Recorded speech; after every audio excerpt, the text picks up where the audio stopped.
What's going to happen next is I think we're going to see I call it peak centralization. These central organizations are going to fail in the minds of the people in the world. And I can only speak to America.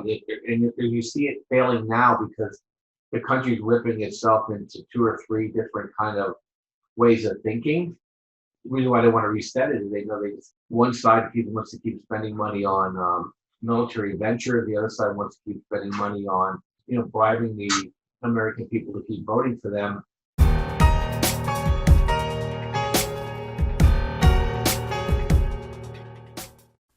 Bitcoin hit a record high of almost 20,000 after hitting the all-time high of 19,515 and then slammed down to 16,300 in 24 hours. Now it's back up to all-time record highs. And there's never been a better time in our lives to learn how to make money trading cryptocurrency. I was able to profit myself because I learned to trade through Trade Genius Academy on the crypto side. I took part in various courses, personal coaching, chat rooms, Signals trading tool. That's where I look for price signals in cryptocurrency from Bob Kudla at TradeGeniusAcademy.com, who also offers other signature trading tools for stocks, exchange-traded funds, binary options, and commodities. All you need is an internet connection to get started. Interact with Trade Genius community, fellow traders, and certified Trade Genius trades, alongside professionals who generate revenue for themselves in the stock market every single day. Live buy and sell alerts text to your phone, built for both new and experienced traders. Two of the available courses Trade Genius has available, and be sure to check out their personal coaching and 24/7 chat room options. And use the promo code HOLIDAY for 50% off non-bundled items. TradeGeniusAcademy.com. And now on with the video. Good afternoon, everyone. After massive request, yet again, Bob Kudla. I know you like our conversations. I'll read almost every comment that comes through the month. And the last time there was so much value given in trying to bend around the corner. So we wanted to pick up on where we left off last time because we just simply ran out of time talking.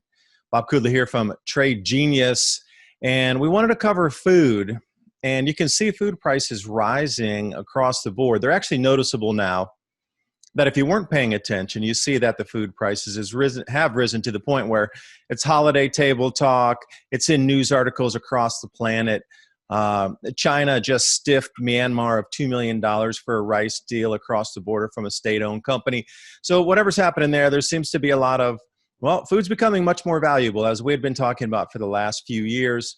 And how's this going to go in and dovetail with the economy? And we've got the traditional equities. What do we need to grow food? Probably potash or potash, however you like to say that. Different things involved in the agribusiness. But then again, where's your safe haven? Talking about metals, miners, you got to get that gold, silver out of the ground. So we're just going to roll in. We're going to knead together some ideas today, and we're going to bake you a loaf of goodness. And hopefully it's the future to start you through 2021. Bob, I'm grateful you're here. Thanks for joining me. And as always, floor is yours, because I like to listen to what you have to say and then throw some ideas back and forth. But I like to, A, use your trading platform, and B, listen to others at high level that you talk to and really see how you think the future might be moving. Yeah, so Dave, really the theme going into 2021, people need to wrap their arms around, the politicians talk like they're globalists, but they act like they're nationalists. So what we're seeing here, I'll just try to set the story here. For the first time ever, China has bought rice from the United States. They're stripping us out of pork production. And I always keep track because I do the shopping. And, usually the last price to start moving is what I would call the sausages, because it could be anything that gets thrown in there. But last year you could buy Johnsonville brats or sweets for $3.99 for a package. They're going for $6.99 right now. That's because the Chinese, when they buy, they cut the hog into 3 sections, take the whole damn thing with them. So there's not this extra, the cuts around, the major muscles and stuff like that for people to then grind into sausages. They just take the whole thing. They're truly colonialists. So now you have the big battle in France and Britain with the fishing rights. That's what's hanging up Brexit. Okay, access to the rights to fish in the waters for France. Then you have the Chinese. I think they have now over 200 of these global trawlers, and they're basically strip mining the waters off of Peru and Ecuador. Basically, they're going to put those people into starvation. They're just running those long lines along the Galapagos and along the Peruvian coast. And they're basically saying, yeah, stop us. And so they're strip mining the Pacific out of food. And that's becoming a problem there too. You got the Russians now that are putting a export tax on wheat. That should be the alarm bells. That means the Russians feel that they need to make sure there's enough grain in their own country so they don't go and put in a situation where there's regime change. And so this is all starting to stack up. China has bought rice from India as well, which is very unusual. So you have all that going on, and then at the same time, people don't always connect these dots, but if you can't grow your own food and you don't have enough your own energy, and you import more than you export, your country is basically doomed.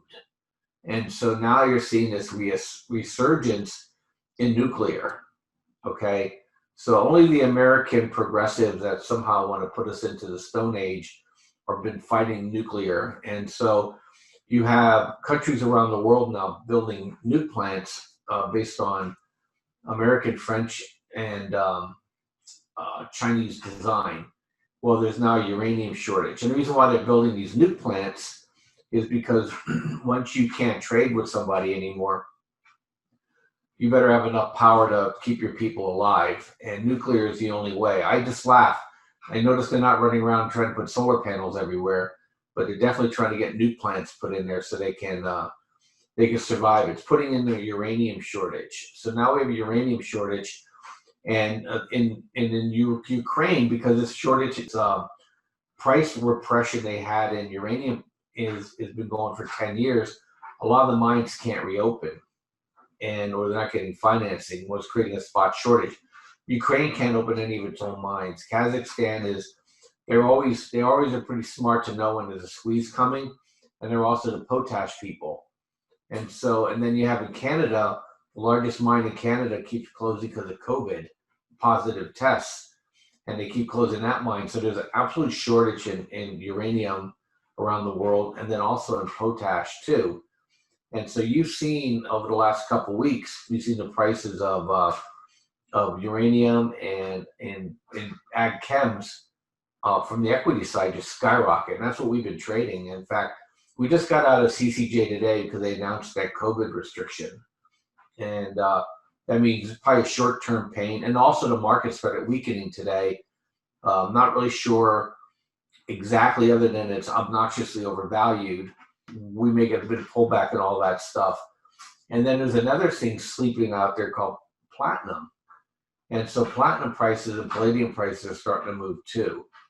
And eventually gold and silver will follow along with those other metals. But right now they're fighting because we don't have this the stimulus, or the government's not spending as much as the Federal Reserve needs them to spend to be able to buy the bonds. So you have the 10-year yield starting to back up higher.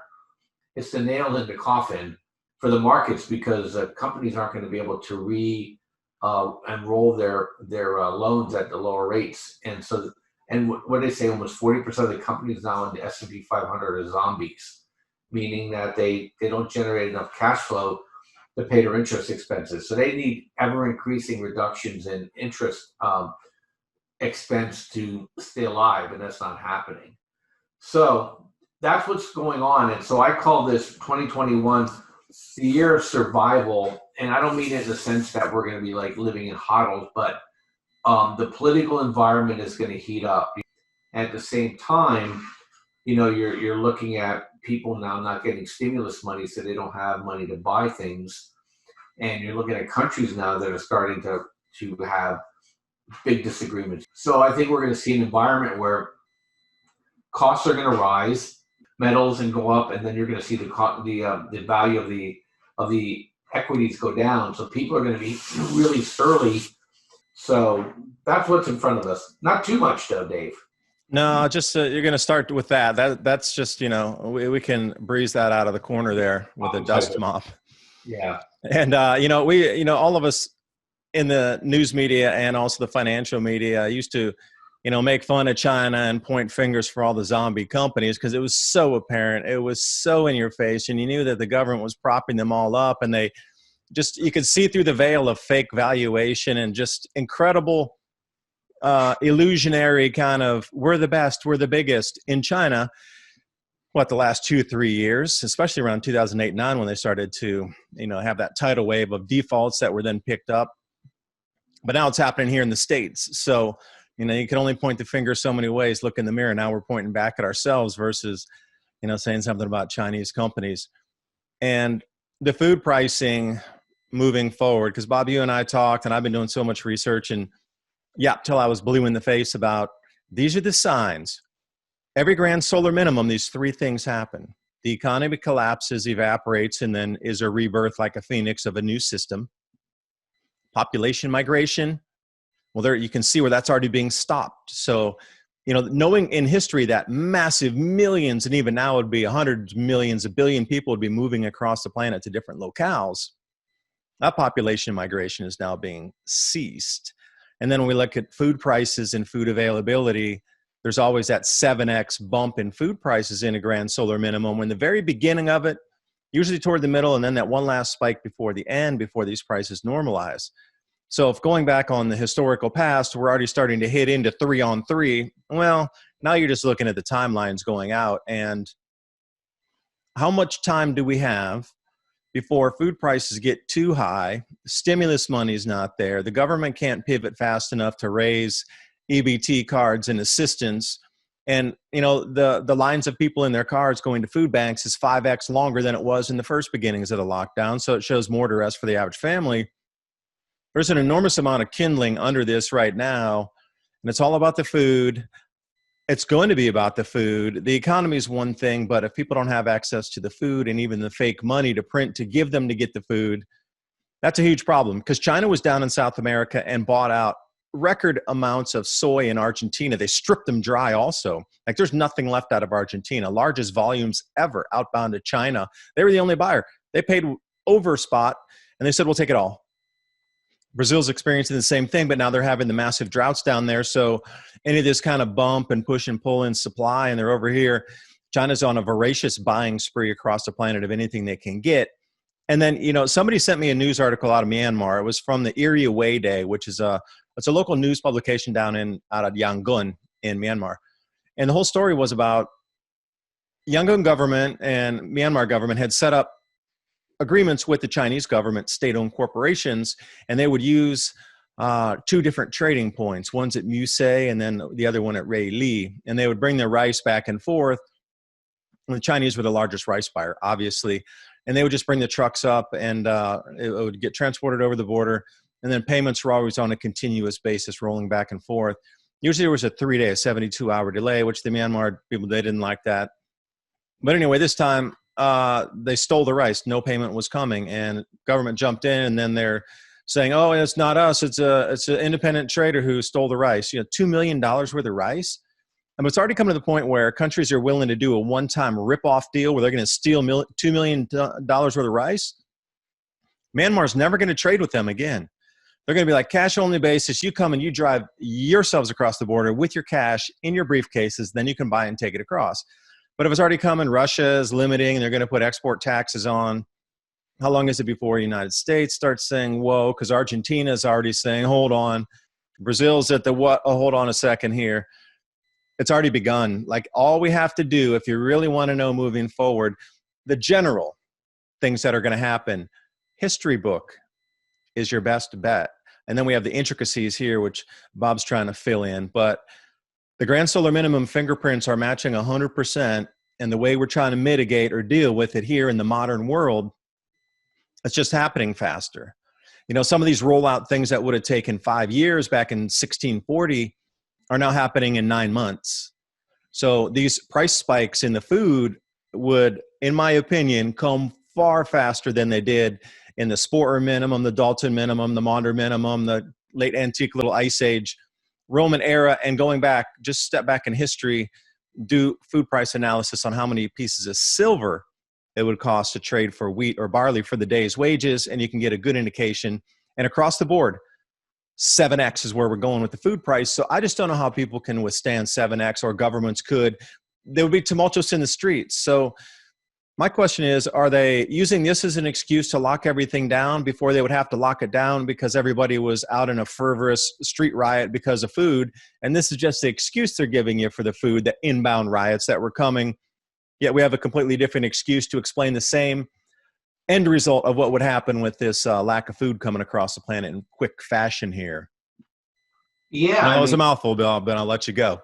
no, that's everything you said is right on point. But yeah, I think the pandemic, what they did with the pandemic was just a trial run for the political and economic riots that are coming. I think this was just hey, what can we do? How fast can we do? How compliant are the people? And then you got that crazy guy Schwab talking about the Great Reset, and the climate change thing never ended because, and they want people to eat lab grown food.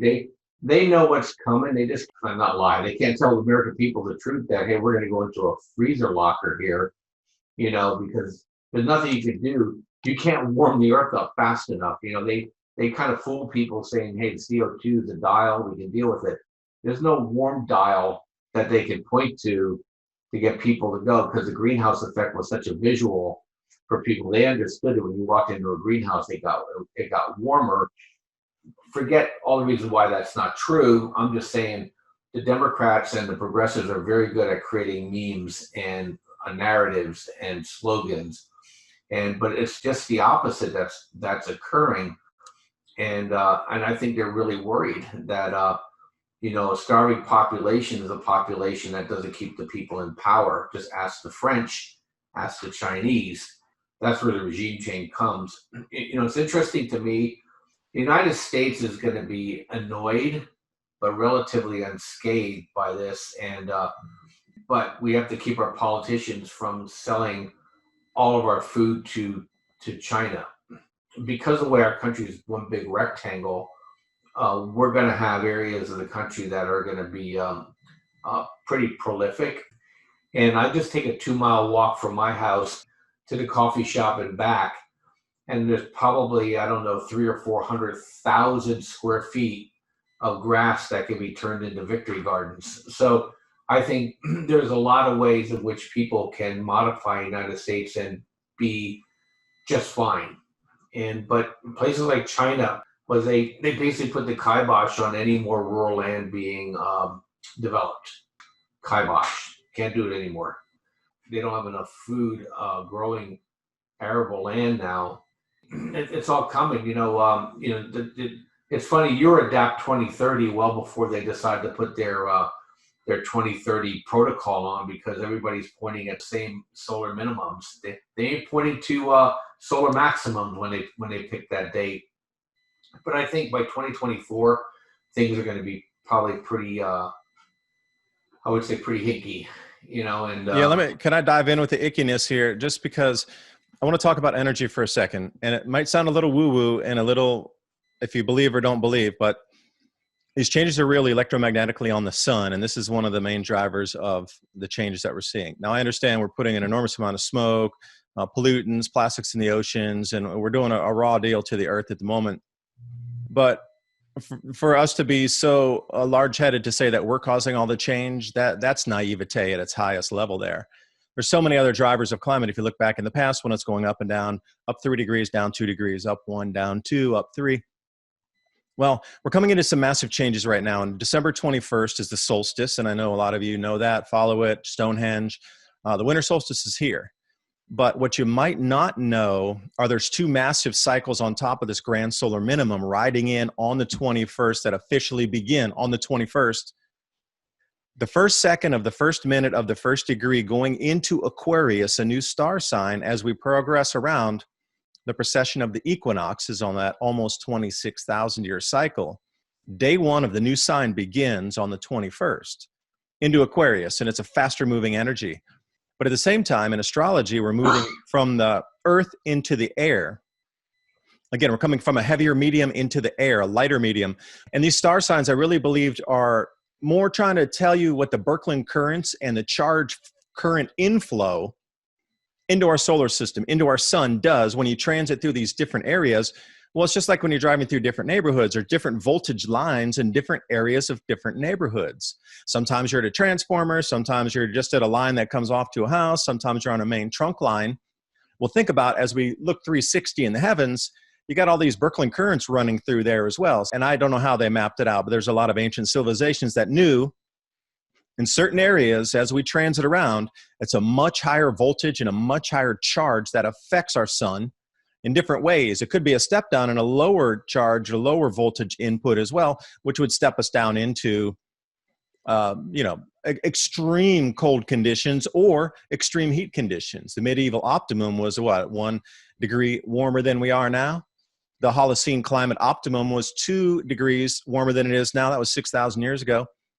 So as we transit around through this thing, there's definitely something with the Birkeland currents, and they've mapped it out. Well, we're going into what is considered an energetically active space. They mapped it out in astrology and astronomy both, and it's pretty interesting how this faster movement is starting to affect, and think about cryptocurrencies coming out right now. There's a whole change in the way people are perceiving reality. Something's vibrating faster, and it shall vibrate faster. Now, you can take that into what you want to do, but 2024, our Earth's crust is going to start vibrating faster too, because we're going to have a different magnetic field out with the gas giants in one quadrant of the solar system where they're just going to match up in a little rectangle out there. Now, we're going to have another magnetic field out there. Things are going to be vibrating faster, and we're going to get, well, some more volcanoes and more earthquakes at larger magnitude. Now, imagine if you knew these cycles, how would you set it up? The new energy is coming through, like the old heavy energy of, put people in the dungeons. That doesn't work anymore. Going to have to go to something faster, lighter, newer. Oh, wait, there's a reset here. So look for the changes, not only in the structure of how the top-down elite rule, but the change in the economy rolls right in the 400-year cycle of the grand solar minimum. But this time it's also on all these other faster vibrational cycles. So then we got crypto, and we got different ways and decentralize this and that. And then the food production's got to come to a different way. It's must. It has to. There's no other way for us to get through this. But if you can look at these, instead of going, oh, this changed, look at it and say, all right, man, look at all this change. How exciting. Now what do we need? And potash for sure is going to be another one, Bob. I really feel we're going to have to grow food in a different way. We're going to have to jack those plants and, you use like adrenaline into them to get them to grow first before we can figure out what to do next. Well, I mean, that's why they put potash on the fields, because it's basically steroids for the plants. So as the growing conditions collapse, the time frame collapses, they have to nuke the plants to get them to get the flower and seed and maturity much faster. So that's why potash is going to go on to everything. And the thing what people are going to find is that centralization is going to fail. What's going to happen next is, I think we're going to see I call it peak centralization. These central organizations are going to fail in the minds of the people in the world. And I can only speak to America. And you see it failing now because the country's ripping itself into 2 or 3 different kind of ways of thinking. The reason why they want to reset it is they know one side wants to keep spending money on military venture. The other side wants to keep spending money on, bribing the American people to keep voting for them, but not necessarily being productive. You have these things, and they're all going to come to a head. It's going to be really interesting. And this year, 2020, in the beginning of the year, I could have never predicted this. And that's the thing that's most scary, is that you and I have been talking about all the scenarios in the world. Our view is we thought the pandemic would arise out of famine.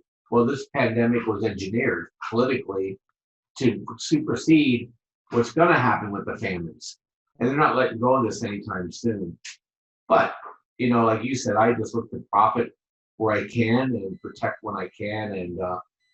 And right now we're seeing the price of food and, nuclear energy and food inputs going up in price. The electric future is in full swing. And so we just profit off that. And I know I got to run in a couple minutes, but I put together some specials for your Yeah, listeners. tell us about that because I know a few people are interested now. And again, imagine after 9/11, if you could have sort of seen the future and jumping into surveillance and cameras and all that gearing kit that's every square inch of our lives now. And this is the same thing. Like, what can you see as this moves around and try to get into some of those trades of things that can make you money? And I know I get some of the comments going, how dare you try to make money during this time? Well, how dare you tell me not to get ready and prepare, because I need the money along with others that really needed to get their families prepared for these times.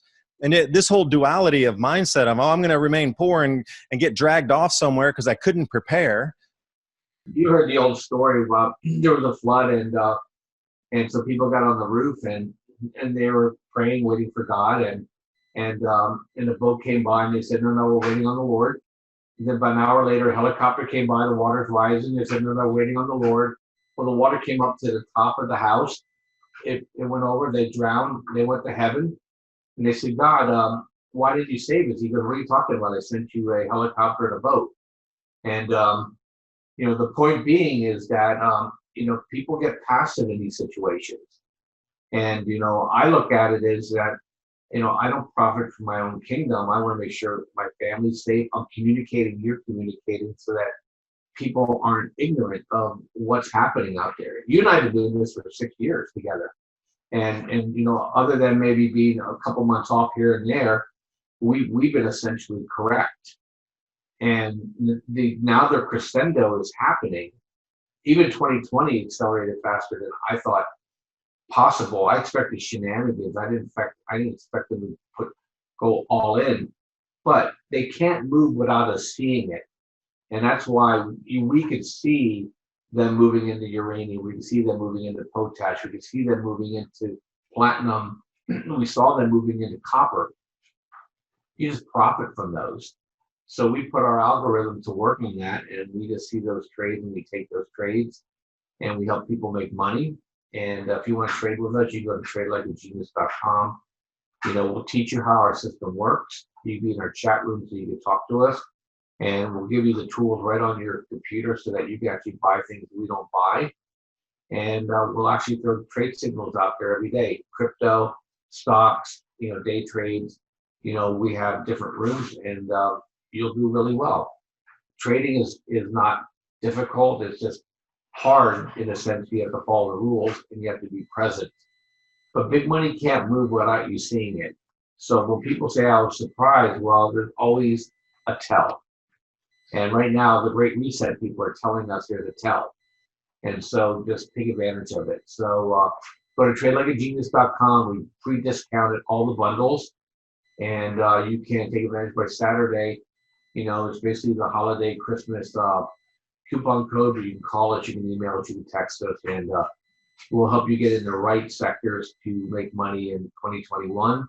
The world's not going to end. You might as well make it as pleasant as possible for you and your family. And also, you learn how to trade, you got a career for the rest of your life. And so that's what we're here for. Thanks, Dave. I have to run, and I really appreciate your time. All right, thanks. And I'll leave the link in the description box below so you can go ahead and reach out there. If you thought, Bob had said that it seemed like it was all in this year, I don't think we're anywhere close to being all in, because the predictions and forecasts we were going is with this year would have started in 2022, and to reel in and control an entire global populace that might not have enough food is going to take a lot more doing than it is now. So, you can look at what we're talking about and the way things that are going to step down 1, 2, 3, 4, 5, 6, 7, 8, 9, 10, and how quickly they might go out. And then you can use your own judgment on what you're seeing around in your own vicinity. But anyway, Bob, appreciate you having me on, or both of us on at the same time. And I got some good information out of you to do today so I can start to add it to my own analysis. So anyway, until we talk again, everybody be safe out there. And Bob, thanks. Thanks, Dave. Thanks for having me.